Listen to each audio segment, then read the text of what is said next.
Զեղչերի շրջանում ես ինձ չեմ կորցրել, մի քանի սիրուն լուքեր եմ հավաքել ու ուզում եմ ձեզ հետ կիսվեմ, նաև ցույց կտամ արժեքները։ Սկսենք այս տոպրակից։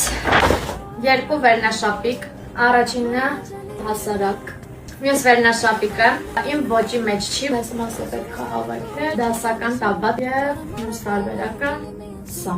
Առաջին լուքը, ես շատ եմ սիրում պարզ լուքեր, որ չես խճճվում նայելուց, այլ հասկանում ես, որը որից հետո է։ Ֆիքսեք լուքերը, որպեսզի ձեր գնահատականը վերջում տաք։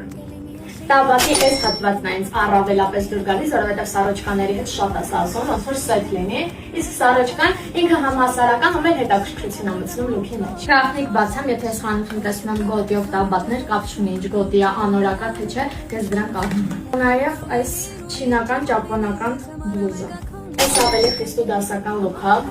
բայց կարծում եմ այս դասականությանը բլուզը էլեգանտություն է հաղորդում։ Հաջորդ համադրությունը այս սառոճկան եմ վերցրել